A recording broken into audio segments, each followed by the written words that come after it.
Hoje terminamos o nosso curso A Restauração da Beleza no Humano e no Social com o quarto encontro. Vamos falar da restauração da beleza no social, completando o nosso caminho que tem começado falando desse anseio do homem pela beleza. Uma beleza cristã que, como vimos na Bíblia, no magistério da Igreja, é diferente, profundamente diferente da beleza puramente humana. É uma beleza que apresenta características específicas e que coincide, podemos dizer, com o amor de Deus.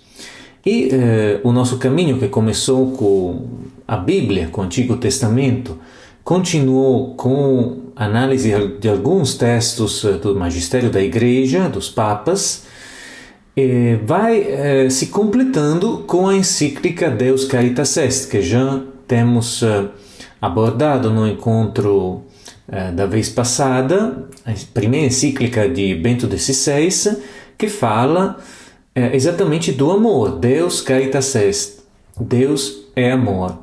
Na primeira parte da encíclica, que é dividida em duas partes, diretamente do Papa, temos falado da restauração da beleza no humano, então vendo as características do amor de Deus.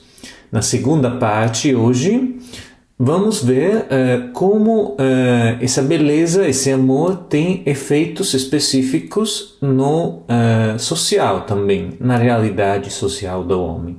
Esse é um aspecto muito importante que vai ter o seu início, o seu sentido a partir do trecho bíblico do Evangelho de Marcos, capítulo 12, de 29 a 31, dos mandamentos de Jesus. Como temos dito no encontro passado, Jesus une a tradição de Israel dos dois mandamentos do amor ao Deus, a oração tradicional do povo hebraico, e o amor ao próximo. Esses dois aspectos não podem ser absolutamente separados. Na mensagem de Jesus são uma coisa só. E também na encíclica vai ser assim explicado. O amor de Deus não é só um amor individual, um amor para uma beleza puramente estética que vai ficar simplesmente na relação entre o homem e a imagem que o homem se faz de Deus, como era com os ídolos, talvez. No Antigo Testamento, como também hoje, com muitas pessoas que se fazem ídolos modernos. Mas o amor de Deus é um amor sempre aberto também a ver a imagem de Deus no irmão, reconhecendo Cristo no irmão. Essa é uma característica que não nasce no mundo moderno, mas, como o Papa bem explica na encíclica, nasce desde o início da Igreja. E o Papa explica que o amor do próximo, a nível comunitário, também precisa de uma organização. Então, essa organização não é uma característica externa, mas uma necessidade para que esse amor chegue às pessoas. E um exemplo é em Atos 6, um trecho também famoso dos Atos dos Apóstolos, em que os apóstolos precisam se organizar a atividade da caridade e da distribuição do pão para que todos os irmãos possam ter o necessário. Então foi a instituição dos diáconos, dos primeiros 7 diáconos. Um deles era o Stefano também, o primeiro mártir.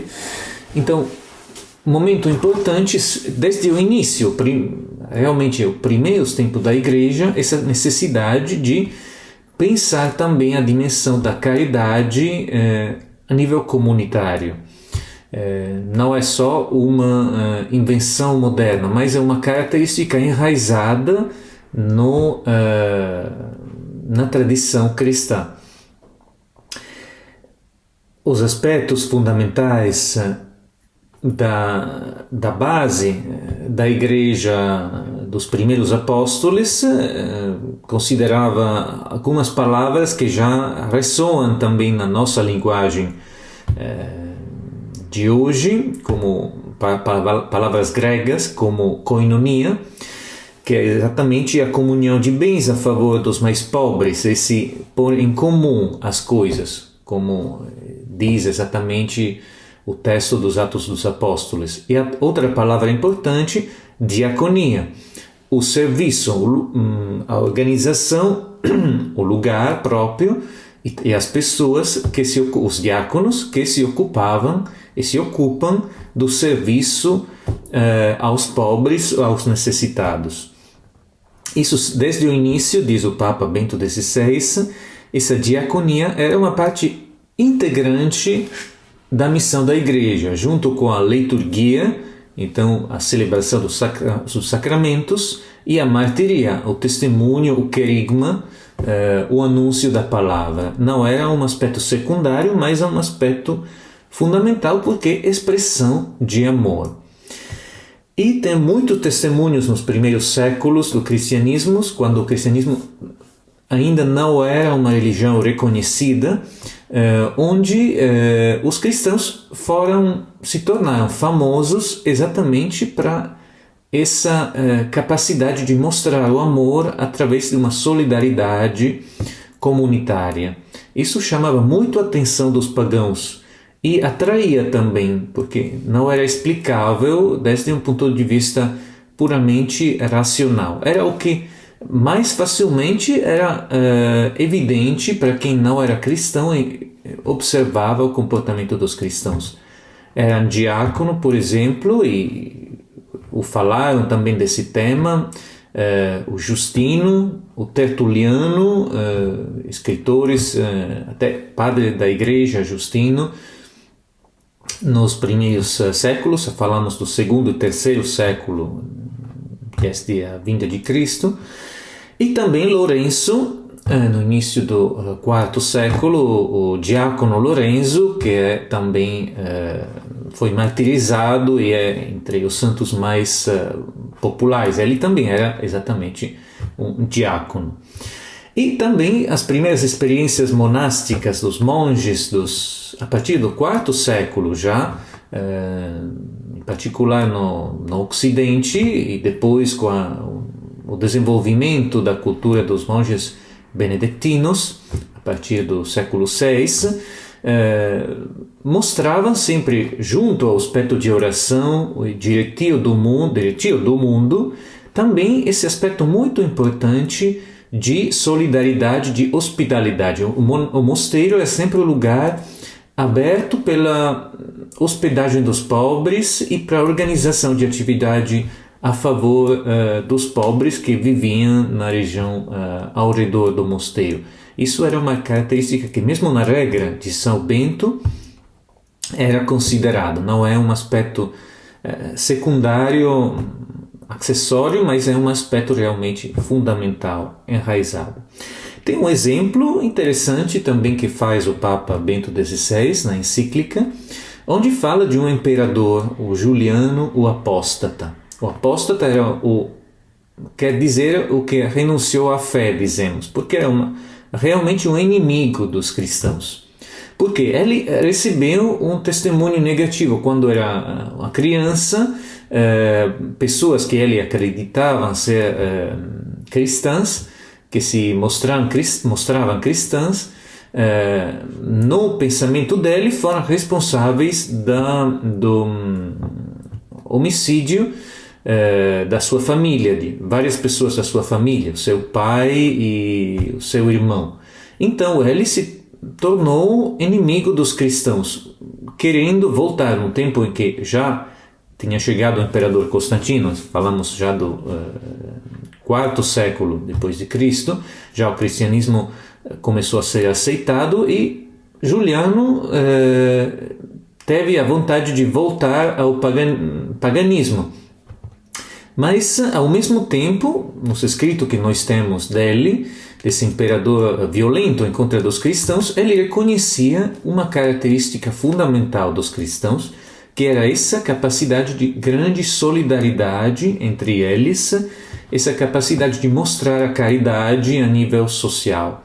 Então o seu tentativo foi exatamente de reproduzir essa estrutura, mas sem considerar todo o aspecto litúrgico, o aspecto próprio da fé da oração cristã, mas reproduzindo isso pelo paganismo. Então é interessante como também um grande inimigo da igreja, naquele tempo, reconheceu algo que era claro para todos, que os cristãos eram os que se amavam entre eles, onde ninguém estava necessidade, sempre mostravam, preocupados de mostrar esse amor ao outro abertamente.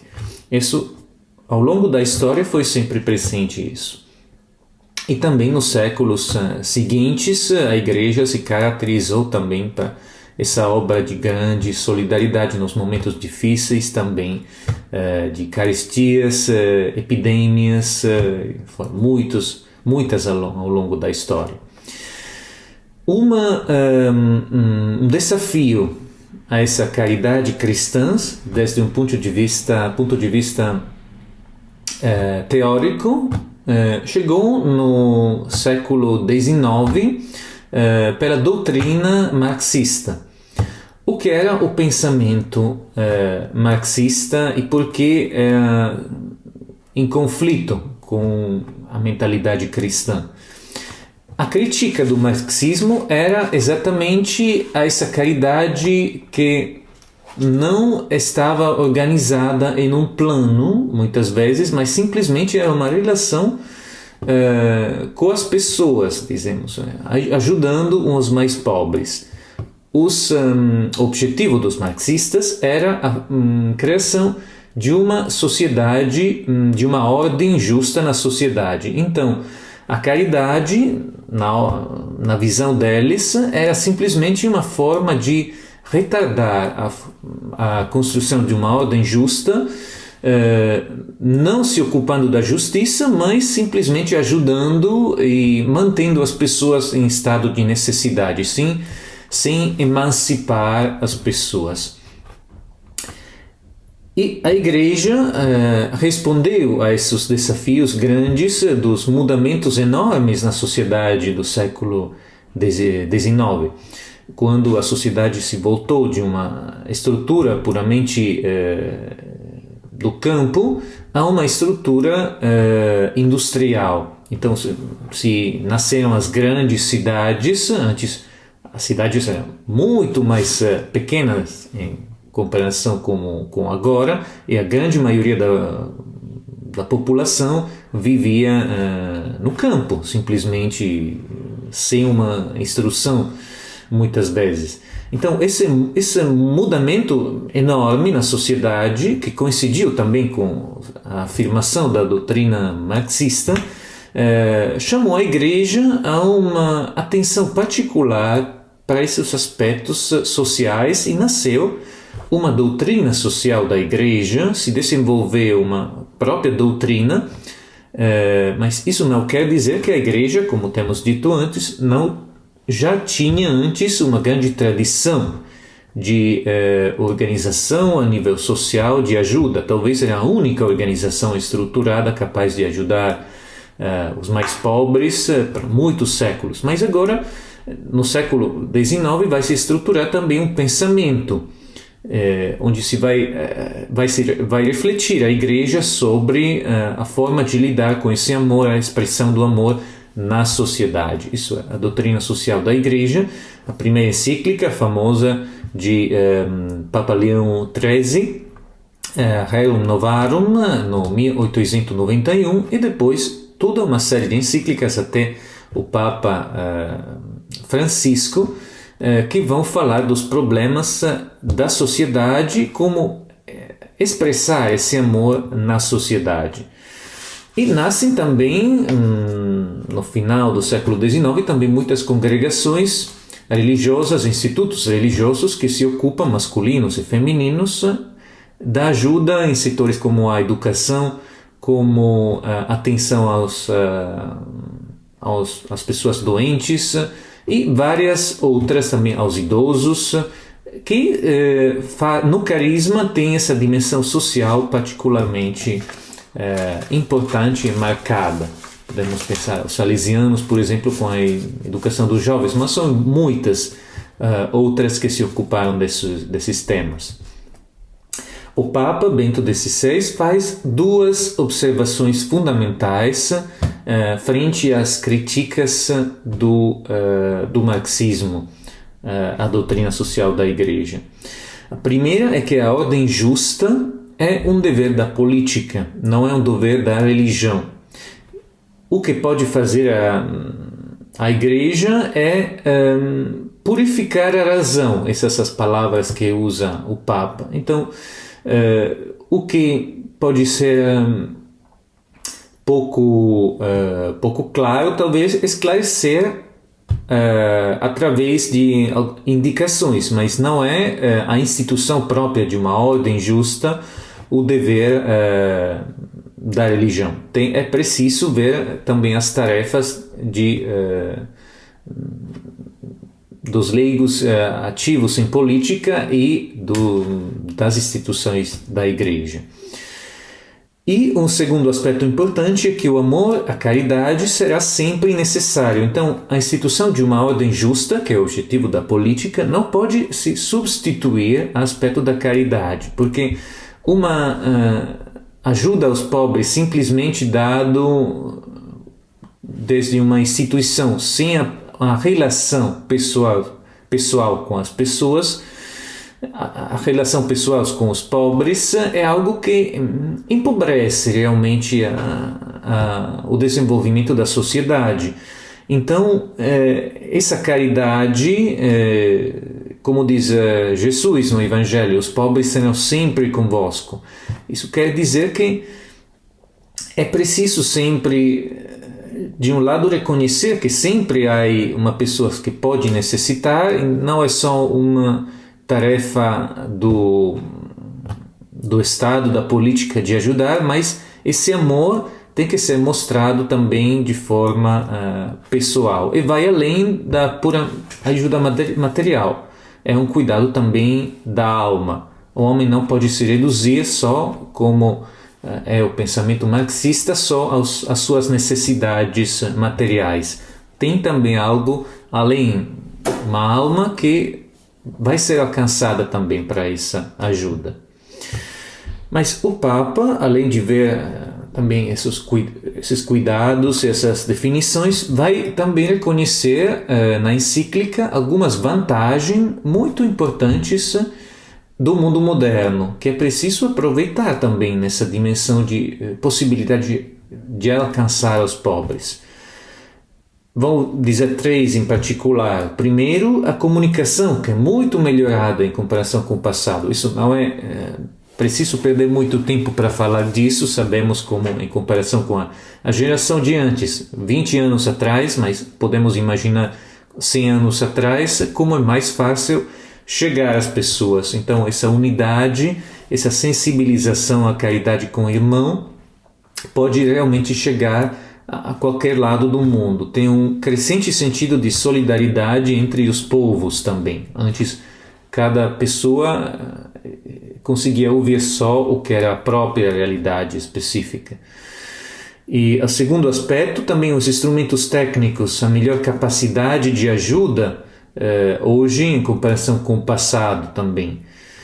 Isso é outro aspecto importante, uma vantagem do mundo moderno. E depois a colaboração também entre Estado e Igreja, em muitos casos, e o desenvolvimento do voluntariado, pessoas que dedicam tempo também a essas atividades, além das próprias atividades. Isso é realmente algo que se desenvolveu muito na sociedade de hoje, que liga o aspecto muitas vezes da evangelização também com as obras de caridade.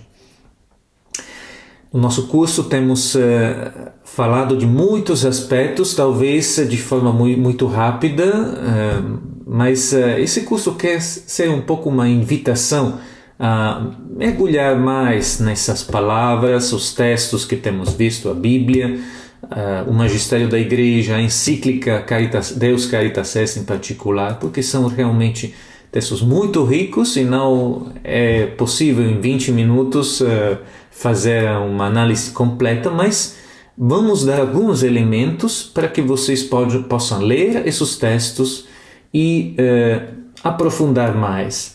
Tem também algumas características, elementos constitutivos do amor, do serviço caritativo da Igreja, para terminar esse discurso, que são bastante parecidas com as características que vimos no final do segundo encontro, quando falamos das características da beleza. Essa beleza, esse amor, que não é só um amor puramente contemplativo, mas também é contemplativo na ação. Então, as características da caridade, elencadas pelo Papa Bento XVI, coincidem um pouco, em muitos casos, com as características que já vimos. Muito rapidamente, vamos dizer, é amor, como dito, apaixonado, atenção de coração, a comunicação com a comunidade, com a humanidade, não é simplesmente uma organização. Então, é preciso de organização, mas não é só puramente atividade. Cada pessoa é amada também, alcançando com a vontade de alcançar a sua alma. É um amor pessoal também, é superior às estratégias, isso diferentemente do marxismo. Então não é só simplesmente encaixar as pessoas em uma organização onde recebem o que eles precisam, mas é um amor pessoal por cada pessoa, não só uma satisfação de necessidades materiais. É um amor também desinteressado, gratuito. Não é para outros fins. Então não pode ser a caridade cristã, de acordo com a doutrina social da Igreja, não pode ser uma estratégia em que nós fazemos algo que talvez não é totalmente bom para um bem superior que vai vir, como, por exemplo, o caso do marxismo, que também predicou ditaduras e situações temporárias para um fim que será alcançado só depois. A doutrina social da Igreja diz que o nosso amor pelo próximo nasce hoje e não pode ser simplesmente um objetivo no futuro que justifica ações também meio obscuras. Então é um amor desinteressado e gratuito. Ajudamos a pessoa porque ela merece essa ajuda, sem condições. Outra característica, não depende de nós isso. Então não é pelas forças dos homens que nós podemos alcançar os objetivos a níveis sociais que o amor nos impele. É sempre preciso manter essa dimensão de deixar nas mãos de Deus o que é preciso. Isso nos ajuda a não ter um aspecto de superioridade, então nós que ajudamos podemos também perder um pouco a humildade, mas nem nos desanimar quando parece impossível alcançar um objetivo, porque nós não somos ao centro, como temos dito falando da beleza, não é o homem ao centro na beleza cristã, mas Deus. Não é a beleza pagã onde o homem é a atenção de todos os olhos. E uma última característica, a caridade caminha com a fé e a esperança. Viver o amor ao próximo é fazer entrar a luz de Deus no mundo. Então, a caridade é parte, como temos dito nos primeiros cristãos, a diaconia, junto com a martiria, a liturgia, é parte da mensagem cristã. Então, ajuda também a evangelização. Como tem dito o Papa João Paulo II, palavras que lembramos também no segundo encontro, é preciso hoje de epifanias de beleza. E esse amor mostrado através da caridade, publicamente, entre homens, com a ação social da igreja, é algo que também ajuda a mostrar essa face de beleza de Deus a pessoas que talvez não poderiam ser alcançadas de forma diferente. Então, mostrar esse amor, caridade em toda a sociedade é também fonte de evangelização e não pode ser separada da mensagem puramente querigmática ou sacramental. Foi muito rico, seguramente o texto que temos lido do Papa Bento XVI, como os outros textos, e eu agradeço muito a vossa atenção e aconselho sinceramente ler o que temos citado ao longo desses 4 encontros, porque a riqueza é muito, muito mais do que conseguimos falar nesses breves encontros, e vocês seguramente ficarão muito enriquecidos desses textos onde o amor de Deus, a beleza de Deus pode ser realmente restaurada no coração do homem e na sociedade, graças a essa melhor compreensão do que é realmente o amor de Deus e esse testemunho concreto. Obrigado e até a próxima.